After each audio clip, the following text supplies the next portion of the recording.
Ladies and gentlemen, as all of you know, last week, the government of Uganda dropped all charges against me that they had instituted more than 12 months ago. As initially stated, these charges were obnoxious, malicious, outrageous, and totally false. I had been accused of crimes against humanity. I had been accused of being a terrorist. I had been accused of masterminding murders of Muslim clerics in Uganda, among other things. However, as I started at that time, these charges were deliberately instituted to stop me going back to Uganda to contest in the presidential elections.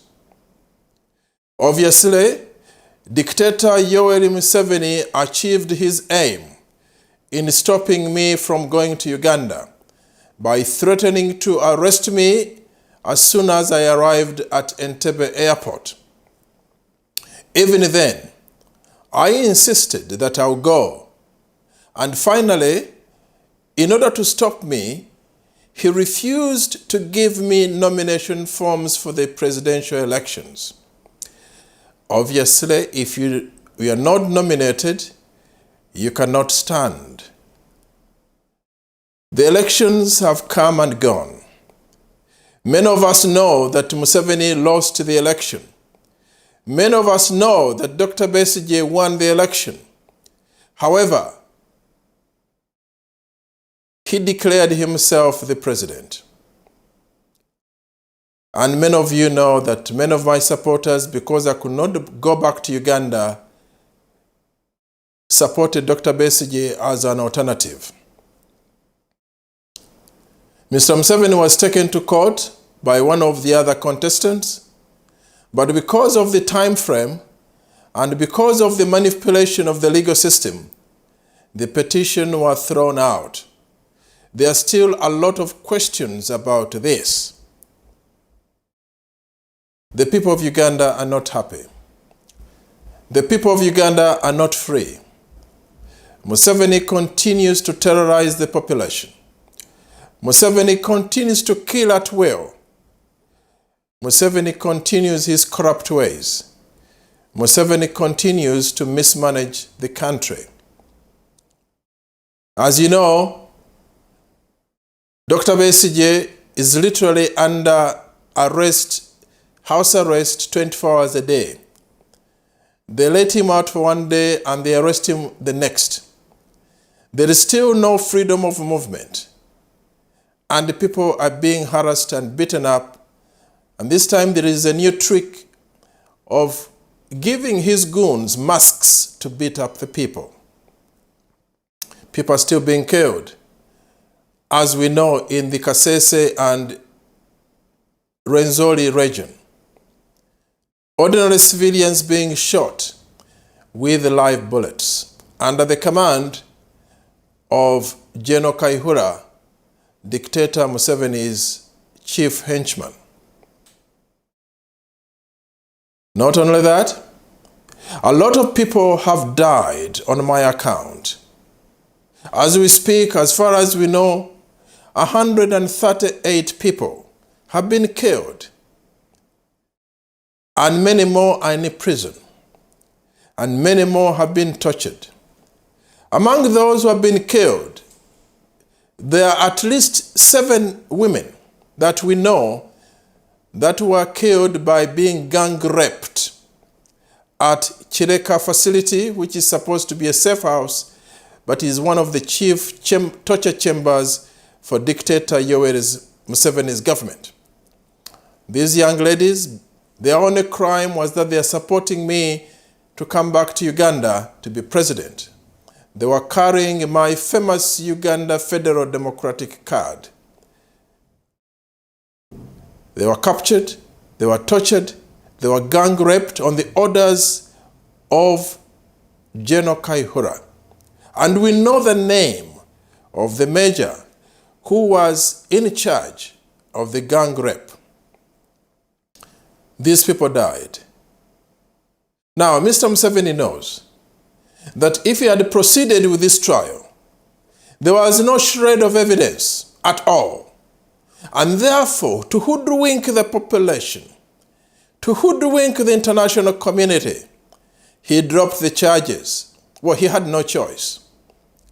Now, I'd like to go further. If Mr. Museveni is really trying to make a change in the way he ran this country, dropping the charges against Dr. Kiyingi is not enough. This should be only the first step. He should release all the people that were arrested on my account immediately, unconditionally. Otherwise, we shall continue. I'll continue the crusade to speak, to expose Mr. Museveni, and to rally my friends all around the world and in Uganda to make sure that justice and sanity returns to Uganda. So my message to Mr. Museveni and Mr. Kayihura, release these people immediately, unconditionally. I'd like to tell you that among those people that are now languishing in prison on my account are two of my brothers-in-law who were captured mafia style from Dubai. They were not repatriated as a normal country would.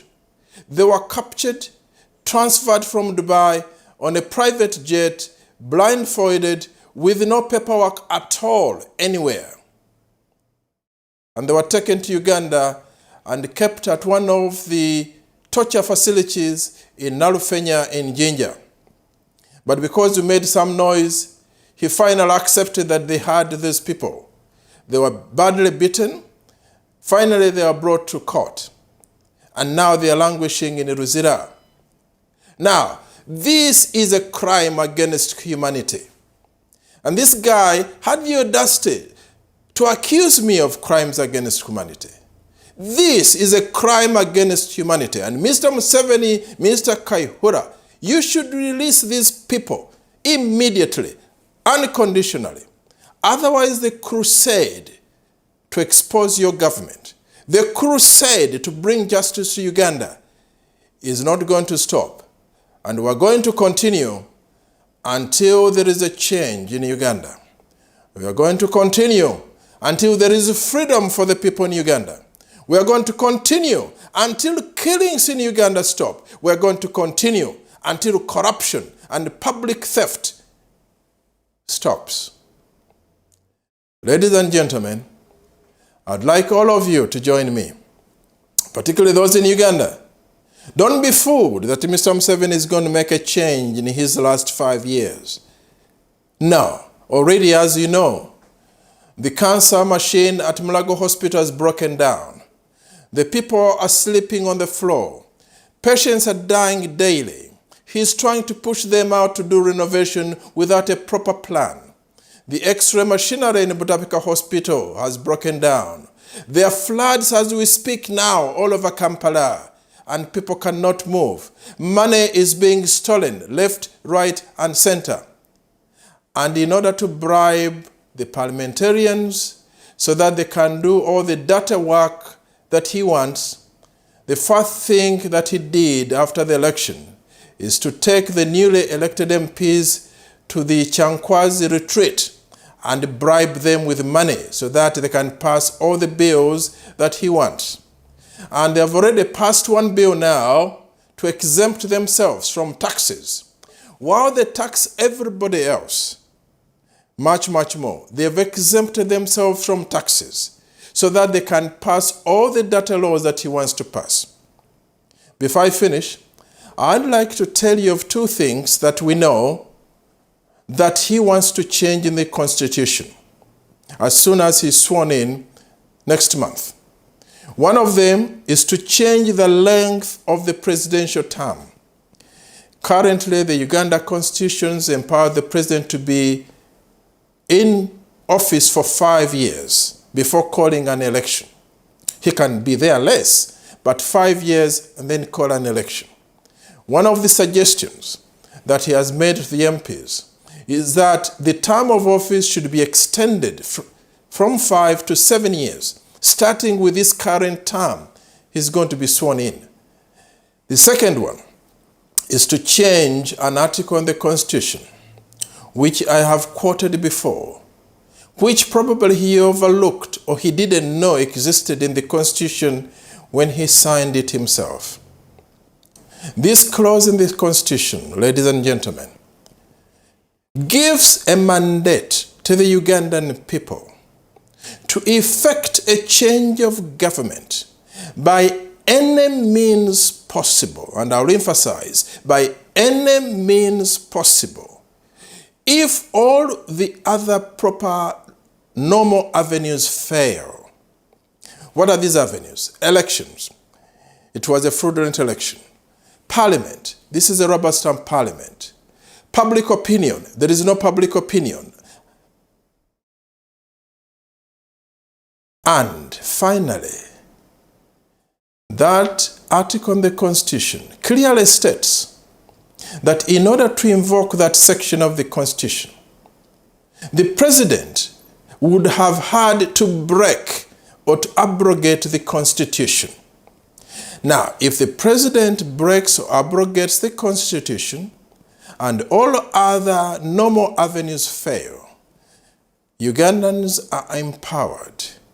They've got a mandate to effect a change of government by any means possible. Because of time, I'm not going to list the so many ways and articles that Mr. Museveni has broken in the Uganda Constitution, which he swore to uphold, which he signed himself. But I can tell you there are at least 23 articles in the Uganda Constitution that Museveni has broken. He has abrogated. And he doesn't care. Therefore, ladies and gentlemen, before you ask, is this crusade legal? Yes. Is this crusade constitutional? Yes. Because Mr. Museveni has broken the Constitution, he leaves the Ugandans no choice but to use any means possible. And therefore, my fellow Ugandans, my friends all around the world, the international community, this is the time. This is the time to tell Mr. Museveni, to tell dictator Yoweri Museveni that enough is enough. God bless you.